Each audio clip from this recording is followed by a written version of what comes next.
네, TBS가 31살이 됐습니다. TBS 개국 31주년을 맞아서 이번 주 내내 연속 기획으로 특집 인터뷰를 준비하고 있는데요. 주제는 포스트 코로나와 우리의 자화상입니다. 오늘 세 번째 시간이죠. 코로나 팬데믹 가운데 인권에 대해서 이야기를 해보고 싶습니다. 인권 전문가 고려대 서창록 국제대학원 교수님과 함께합니다. 교수님 어서 오세요. 예, 안녕하세요. 네, 반갑습니다. 제가 교수님을 인권 전문가 이렇게 소개를 했는데 한국인 최초로 유엔 시민 정치적 권리 위원회 선정되셨더라고요. 보통 그 유엔에서 뭔가 이름을 지을 때 굉장히 길게 짓는 경향이 있는데 시민 정치적 권리 위원 어떤 역할을 하고 계신 건가요?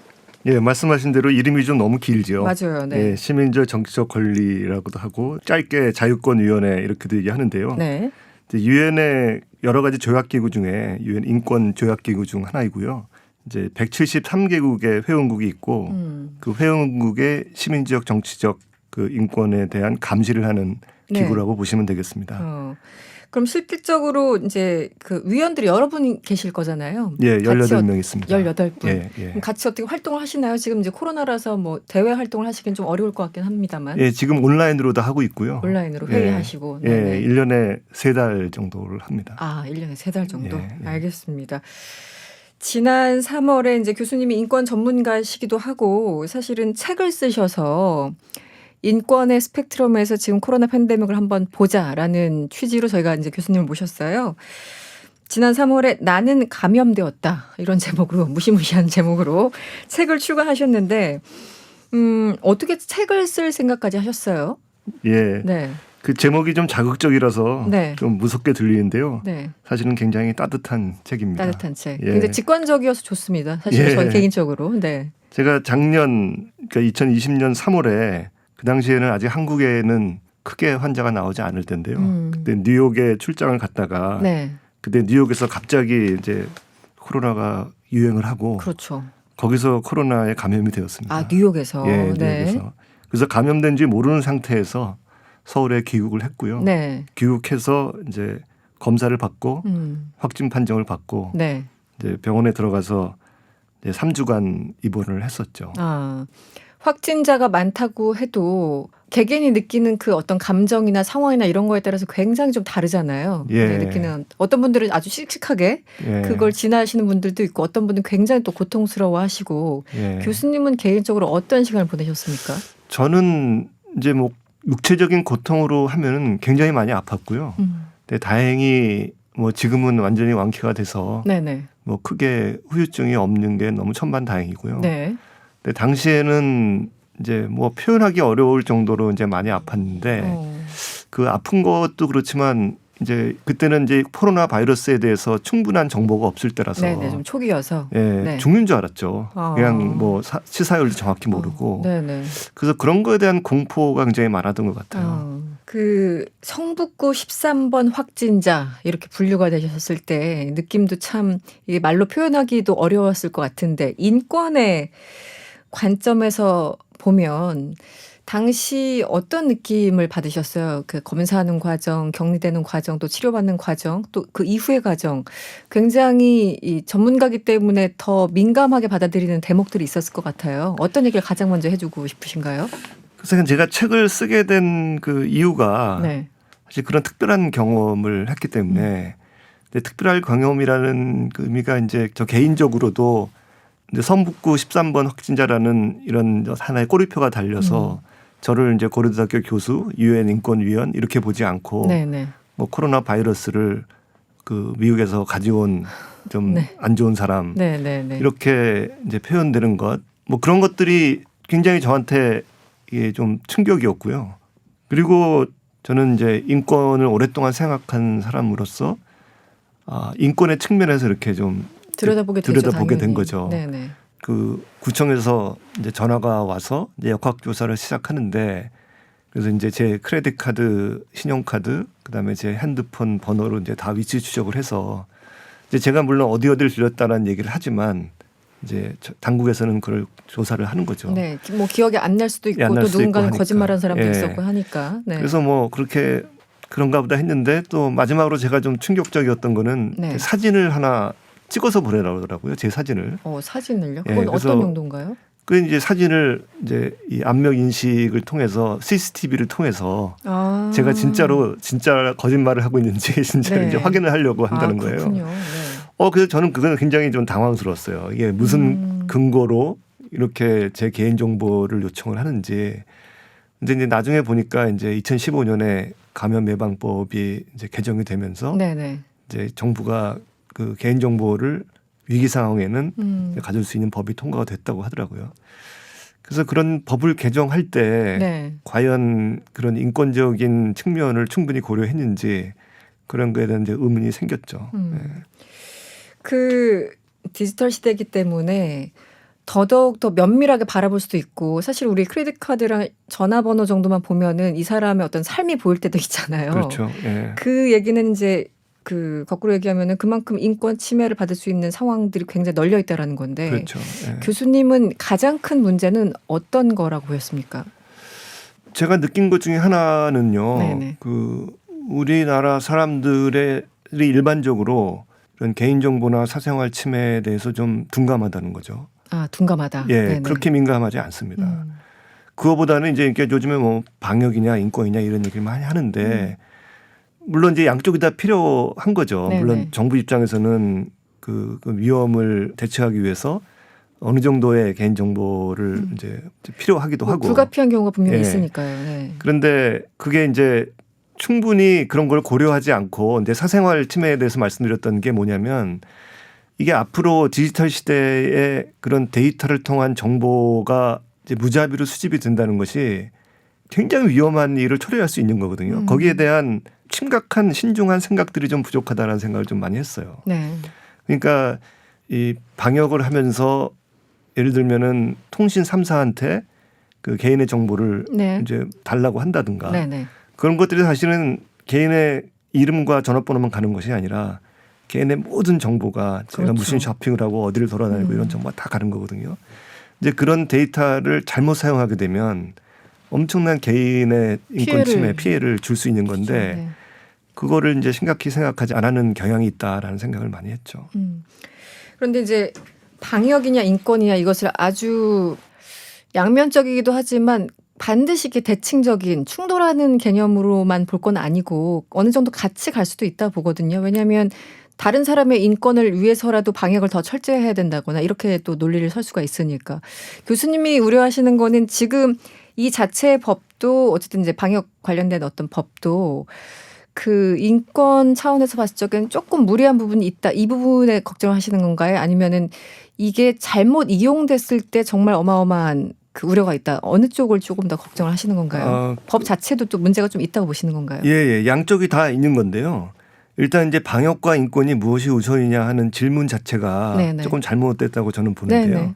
왜냐하면 방역도 인권을 위한 거거든요. 그렇죠. 네. 예, 생명권이나 어떤 건강권 이런 것도 굉장히 중요한 인권이기 때문에 그런데 이제 문제는 우리 감염 예방법이 과연 그러면은 진짜 이 집단의 어떤 안전을 위해서 꼭 필요한 부분만을 다루고 있느냐 아니면은 쓸데없이 더 너무 필요 없는 굳이 굳이 여기까지 할 필요 알아야 없는 걸 되나? 하느냐. 사실은 지금 많이 자정이 됐어요. 지금 처음보다는 네네, 그런 지금 것 같아요. 개인 정보를 공개하는 것도 네. 굉장히 줄어들었고요. 그래서 그만큼 필요 없다는 게 이제 증명이 된 거죠. 그런데 이제 앞으로도 그런 그 법을 개정하거나 네. 정책을 하는 데 있어서 인권적인 영향 평가라고 하죠. 이런 거를 좀 더 철저히 해야 된다.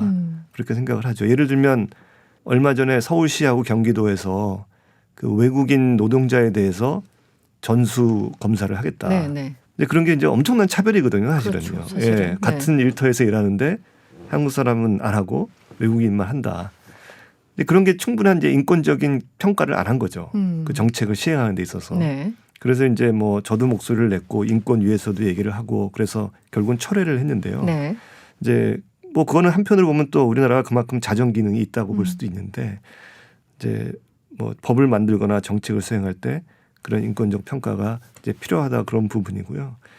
그리고 또 한편으로는 이제 개인 정보에 대한 이 수집 또 그것을 어떻게 활용하느냐 이런 거에 따라서 이제 미래의 디지털 시대에 엄청난 인권 침해가 올 수 있다라는 것을 알고 네. 거기에 대한 대비가 또 필요한 거죠. 지금 디지털 시대에는 그 정보가 네. 데이터라는 정보가 정부만 가지고 있는 게 아니거든요. 언제든지 이전이 될 그렇죠. 가능성이 네네. 높고 그게 가장 위험한 것 같아요. 예, 개별 네네. 기업이나 네네. 아주 나쁜 집단들이 그런 정보를 가지게 될 가능성이 있고 네. 또 그들이 그런 정보를 만들어낼 수도 있어요. 그러니까 그것을 관리하는 것이 굉장히 중요한 거죠. 예. 그 이제 초기에 확진자가 된 경험과 이제 한 1년 훌쩍 지나서 올해도 확진자가 된 분의 느낌이 굉장히 또 다를 것 같다는 느낌도 있는데 일단 교수님 책에서 이렇게 표현하셨어요.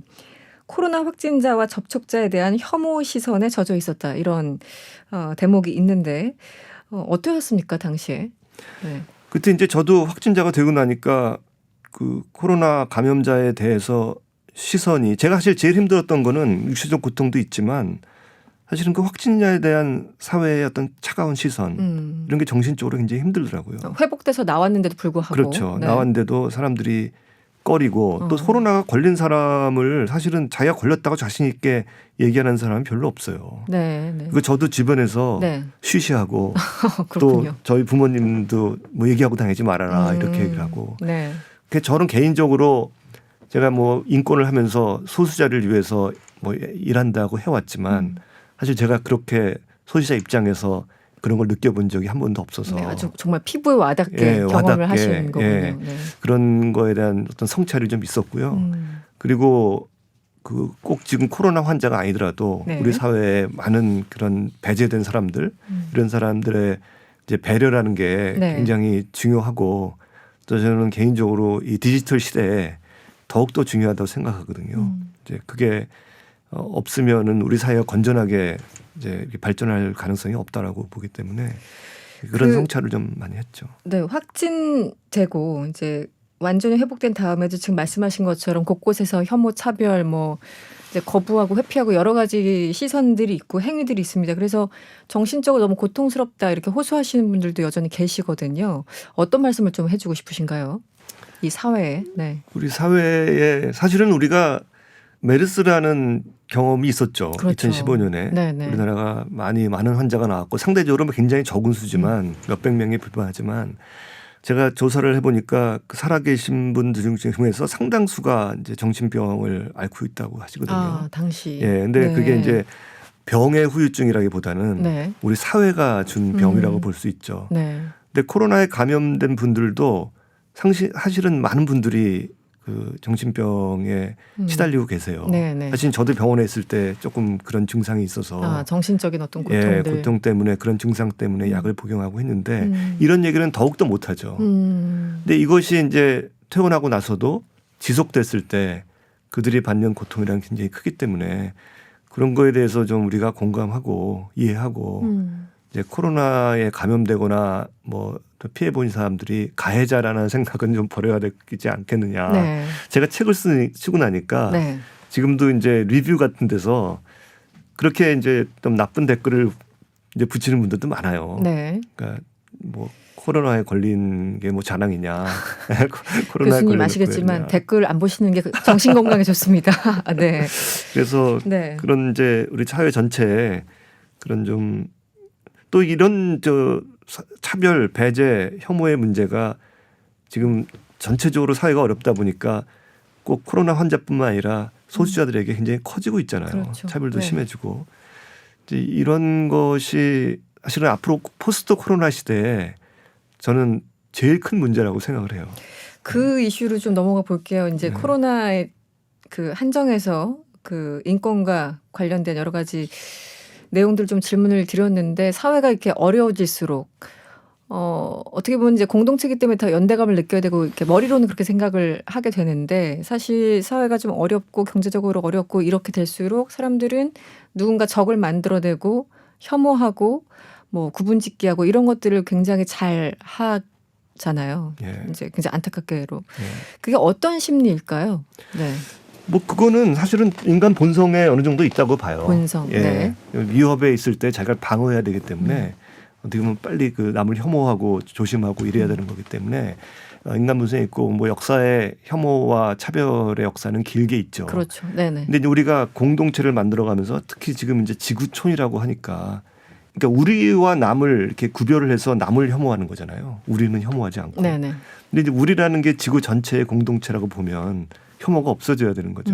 왜냐하면 혐오라는 게 있고 차별이 생기면 결국은 자기도 차별을 당하는 거거든요. 네네. 예, 이 구별이 이렇게 명확치 않기 때문에 그러니까 어떻게 보면은 제가 미래 사회에 이게 중요한 문제라고 하는 것이 이 디지털 시대에 사실 혐오와 차별이라는 것이 더 빠르게 확산되거든요. 네. 예, 어떤 표현도 빨리 확산이 되고 그렇죠. 네. 뭐 집단으로 갑자기 몰아서 그 어떤 공격의 대상을 만들고 가짜 뉴스나 이런 것들은 또 가짜뉴스 훨씬 순식간에 더 만들어지고 퍼지니까. 네. 예, 그렇기 때문에 위협은 더 커지고 우리 전체를 위협하는 것이기 때문에 거기에 대해서 훨씬 더 우리가 어떻게 이것을 막을 수 있을지 사회적 기제도 만들어내고 법도 만들어내고 그런데 굉장히 노력을 많이 해야 될 거라고 생각합니다. 네. 그 아까 말씀하신 것처럼 이제 외국인 노동자들을 따로 선별해 가지고 진료를 한다라는 거 물론 이 뭐 언어가 안 통하고 해 가지고 어떻게 할 줄을 몰라서 방법을 몰라서 또 고립돼 있었던 분들도 있었겠지만 사실은 전체적으로 보면은 뭔가 확실하게 선을 긋는 거잖아요. 외국인들 이제 타인화하고 타자화하는 그런 상황인데 그거 말고도 우리 사회 워낙 뭐 많습니다. 젠더 갈등도 있고 세대 갈등도 있고 요즘은 예전에도 항상 이런 갈등들은 있었는데 조금 더 뭐라 그럴까요? 활성화됐다고 해야 되나요? 조금 더 목소리가 각자 너무 커졌다고 해야 되나요? 네. 좀 가끔 정리가 안 될 때가 있어요. 저도 개인적으로 그 기사를 읽다 보면은 요즘 상황은 어떻게 보십니까? 특히 이제 예를 들어 젠더 갈등, 20대, 30대 젠더 갈등 뭐 많이 얘기를 하는데. 네. 네. 이제 그것도 사실은 디지털 기술로 인한 그 빠른 정보의 확산 이런 게 큰 영향을 미친다고 봐요. 네. 옛날에는 그런 생각들을 있어도 자기 그냥 주변 사람들끼리만 뭐 얘기하고 네. 그냥 이렇게 퍼져나가질 않는데 네. 이게 이제 그런 표현들이 막 퍼져나가면서 집단으로 하고 이렇게 하다 보니까 그리고 우리 사회가 또 워낙 빨리 변하다 보니까요. 젠더 말씀을 하셨는데 사실 지난 한 20, 30년 동안 이 젠더에 대한 이 젊은 사람들 특히 젊은 사람들의 네네. 이 개념은 완전히 바뀌었잖아요. 그렇죠. 네. 근데 우리의 제도는 아직도 그대로 많이 있는 부분이 있어서 적응이 잘 안 되는 부분이 있죠. 그래서 그런 것들을 그래서 제가 항상 그 인권 교육을 강조하는데요. 네. 그러니까 인권 교육이라는 게 인권에 대한 개념부터 다시 돼야 된다고 봐요. 아까 말씀드린 것 같이 방역과 인권은 대치된다라는 생각부터 바꿔야 되고, 네, 네, 그렇죠. 예. 네. 또 인간의 존엄성을 존중하고 네. 이제 사람이 사람답게 살기 위해서 어떤 것들을 갖춰야 되는지 네. 이런 교육에 대한 것이 굉장히 많아야 된다고 저는 생각을 하고요. 그래서 한 말씀만 더 드리면 나는 감염되었다 이 책의 제목이 네. 사실은 제가 채택한 게 제가 코로나에 걸리기도 했지만 우리 사회의 인권에 대해서 잘못된 생각들, 이념들 이런 것들이 나도 그렇게 생각하고 있었고 나도 모르게 네네. 그래 썼다라는 그런 의미가 있습니다. 그래서 네. 제가 이렇게 깨우치고 이렇게 하면 안 되겠구나라는 걸 느꼈듯이 이제 다른 우리 사회의 많은 분들도 그렇게 공감해주고 이 뜻을 좀 이해했으면 좋겠다라는 의미에서 실제로 네. 썼습니다. 네, 인터뷰 거의 마칠 시간이 됐는데요. 마지막으로 그 교수님 책 그 마지막 부분에 배려할 때 진정한 자유가 찾아온다 이렇게 쓰셨어요. 좀 전하고 싶은 말씀 있으면 마지막으로 한 말씀 부탁드릴게요. 예, 제가 네. 이 문장을 마지막으로 쓰면서 사실은 제가 뭐 이걸 기획해서 이 문장을 쓴 건 아니고요. 이제 그냥 뭐 느낌을 쭉 쓰다 보니까 마무리가 이렇게 됐는데 이거를 질문을 하는 분들이 꽤 있어요. 이 의미에 대해서. 아, 그렇습니까? 그러니까 이제 네. 배려할 때 진정한 자유가 찾아온다. 근데 제가 선뜻 한두 마디로 대답하기 굉장히 어렵더라고요. 근데 아마 이 듣는 분들이 대부분 각자들의 이제 시선으로 이거를 해석할 것 같은데요. 제가 사실은 다음에 책을 쓰게 되면 이것을 해설하는 책을 한번 쓰고 싶어요. 여러 가지 차원의 얘기가 아닌 것 같고. 네. 그래서 한 가지만 뭐 말씀을 드리면 예를 들면 지금 백신 얘기가 나오잖아요. 네. 그래서 많은 선진국에서 백신을 맞고 마스크도 안 쓰고 다니고 이제 곧 이제 자유가 온다 이렇게 보는데. 백신 여권 얘기까지 나오고요. 그렇죠. 네네. 여권까지 나오고. 네. 근데 이제 백신 민족주의라는 얘기가 있잖아요. 그렇죠. 지금 사실은 아직도 많은 국가들의 백신이 한 개도 없는 나라가 훨씬 더 많아요. 맞습니다. 그리고 그런 위험 국가에는 훨씬 더 그 코로나가 많이 퍼지고 있고 취약계층에는 뭐 더 죽어가는 그 그렇죠. 위협한 지형이거든요. 네네. 그러니까 그런 어떻게 보면은 그분들까지 다 백신을 맞고 집단 면역이 생기기 전에는 우리는 자유롭게 여행을 다닐 수가 없어요. 맞습니다. 네. 그러니까 그런 시각을 사실은 가져야 한다는 거죠. 그런데 우리가 지금 한국에도 백신이 모자라서 막 난리들인데 우리 백신의 반을 딱 띄어서 아프리카 갖다 주자. 그러면 난리가 나겠죠. 네. 이게 바로 이제 우리가 가지고 있는 딜레마고요. 근데 우리가 적어도 그런 세상의 그런 분들이 우리가 그런 배려를 하지 않으면 네. 우리에게 자유가 오지 않는다. 음. 그런 거를 깨달을 필요가 있다는 그런 메시지가 있는 것 같습니다. 타인의 자유가 곧 나의 자유가 된다. 뭐 그렇죠. 이렇게도 이해가 네. 되네요. 알겠습니다. 오늘 말씀은 아쉽지만 여기서 마무리를 하겠습니다. 지금까지 인권 전문가 고려대 서창록 국제대학원 교수님과 함께했습니다. 오늘 고맙습니다. 예, 감사합니다.